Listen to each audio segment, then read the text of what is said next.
Hey, this is Chris from Classic Gaming Quarterly, back with episode 3 of Classic Gaming Quarterly TV. Today, instead of reviewing a game, I'm going to show you a little device that I picked up recently. This is the Everdrive for the Nintendo Entertainment System. This is actually my 4th Everdrive, but I might be the most excited about getting this one because the Nintendo was the system I first had when I was a kid. So, just to take a quick look at it, for anybody that doesn't know, the Everdrive is a Flashcart that basically allows you to play any games that you load on to an SD card. This is a 1 gig SD card, which is small by today's standards, but it's actually big enough to hold every Nintendo game ever made, which is amazing if you think about, when we were kids, getting a new Nintendo game was a really big deal. And I don't know about some of you guys, but it was very rare that I got a new one, because when did I ever have $40 or $50 in my pocket? And never in my wildest dreams would I have thought that at some point you could buy a Nintendo cartridge that would just have every game on it. So that makes this pretty amazing. So it's very simple. Like I said, you just pop an SD card into any card reader or directly into your computer if it has a built-in card reader, and copy all your games onto it, and you're basically ready to go. This one is sort of a deluxe model in that it came already with a shell with a label on it. And you can see behind me, it even came with a universal game case with an insert in it. Normally when you buy these, you just get the board by itself, and then you have to supply the shell. So usually you would just take a really cheap game that nobody cares about, like Nintendo Baseball, which is awful, and rip the label off, use a Dremel tool or something to cut a little slot for your card, and then you're good to go. I actually got this set up from a forum member on one of the forums that I frequent, and it was basically only about $15 or $20 more than the price of the board by itself, because the guy wasn't into it to make money. He was just trying to sort of do something for the community. But there are websites out there that, for profit, do sell these deluxe versions. So if you really want that and you don't want to make it yourself, you can just Google search for Everdrive Deluxe. Okay, so let's take a quick look at the Everdrive in action. When you first turn it on, this is the screen you're going to see. This is actually the root directory of your SD card. You can see that you've got 2 folders there. EDFC is just your OS folder, which you download from his website, and the ROMs folder is where your games are. From here I can hit select to bring up the main menu. There are 3 options here that are of interest. There's options, cheats, and about. Options, the only option in here that is really of any interest is the reset to game option, which is the 3rd one down. That just dictates what your reset button does on your console. I have it set to on, which means that if I'm playing a game and I hit reset, it's just going to reset the game. If you set this option to off, then when you hit the reset button, it's going to go back out to the Everdrive menu, which I don't want, because when I'm playing one game, if I'm resetting it, I just want to start the game over. Cheats just allows you to enter Game Genie codes, which if you're into cheating is very helpful. Sometimes when I'm reviewing a game, a little bit of cheating is necessary so that I can get through the game in a reasonable amount of time. And lastly, we have about. I hadn't really discussed the guy that makes these things, the Everdrives. He's been doing this for a few years now. I'm not sure how many. This is somewhere around his 6th Everdrive, I want to say, but I might be off by one.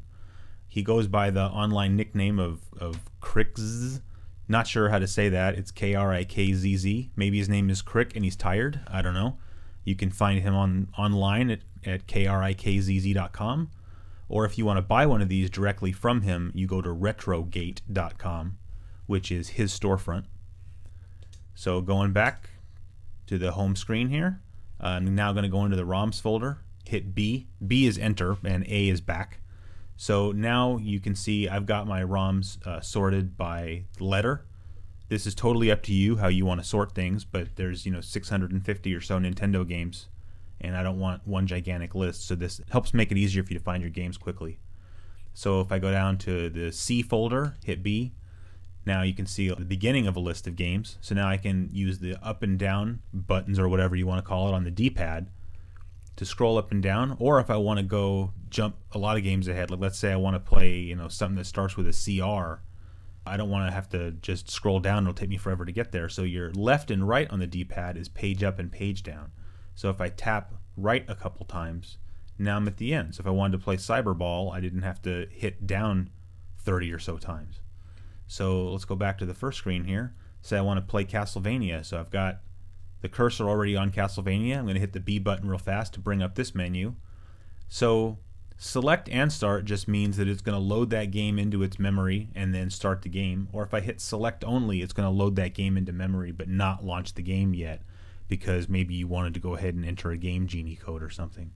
So I'm going to go ahead and just hit select and start, and then hit B to accept. And after a minute, there's Castlevania.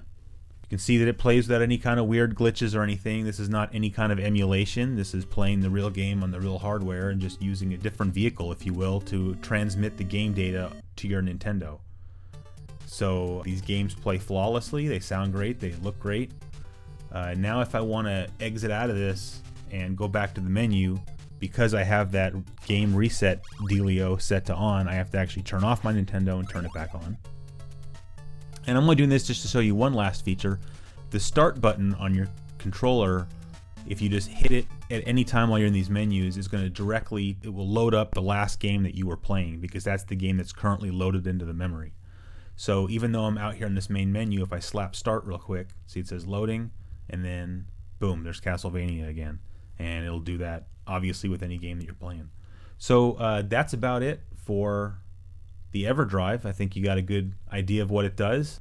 If you have a Nintendo and you really just want to play games and you're not into collecting and you don't have a problem with game piracy, then this is the best thing for you, really. I collect games too, and I have quite a few, but just the convenience of this, or being able to just try out a game before I buy it, especially with game prices getting crazy like they are.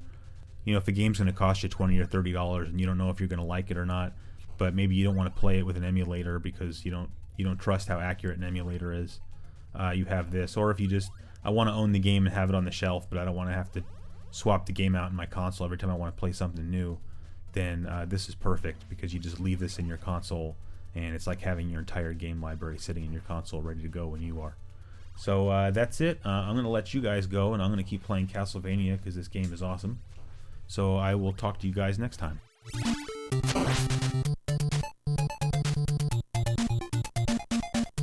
Just as a little bonus for the end of this video, because while I was in the middle of taping this, I ran downstairs because I heard the mailman come. I ordered this item a few days ago and was pretty excited about it because I've been looking for one for a while. It's nothing crazy rare or cool. It's just something that I've been wanting. I got myself an Action Replay Plus cartridge for the Sega Saturn. These things are awesome because it allows you to play imports without doing any kind of modification. It also acts as both the 1 megabyte and 4 megabyte RAM, like memory expansion cartridge, which is used for some Japanese games. And it also acts as a backup cartridge for your game saves, so you can copy save games to and from the built-in memory on the Saturn to this cartridge, which is great because, as anybody who owns a Saturn knows, I'm looking over there because my Saturn's right there. I'm looking at you. The batteries, the backup battery, it's a little CR2032 button battery. They die in the Saturn just constantly, and when that happens, you just lost your save games. So to have something like this that you can back up your game save data to is awesome. So I was cool. I was glad to get this today. It's pretty cool. I think that the packaging is funny. If you'll notice, it says suitable for the Sega Saturn, not exclusively for the Sega Saturn, or I mean, you could just say for the Sega Saturn. It's suitable for the Sega. There's other things you could use it for, a doorstop, a little stand if you need to raise the height of your camera or something. You could use it for that, but it's also suitable for the Sega Saturn. And if you use it for your Sega Saturn, there are other things you can do with it besides just as a physical, blocking something open or lifting something up. So really, if you think about it, this thing has nearly infinite uses, but to really get your money's worth out of it, use it for the Sega Saturn, which is what it's suitable for.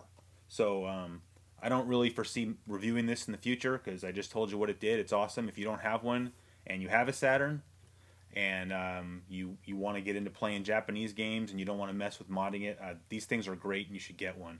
And that's all I'm going to say about it, because that's all you need to know. So see you guys next time on episode 4. I don't know what that's going to be yet.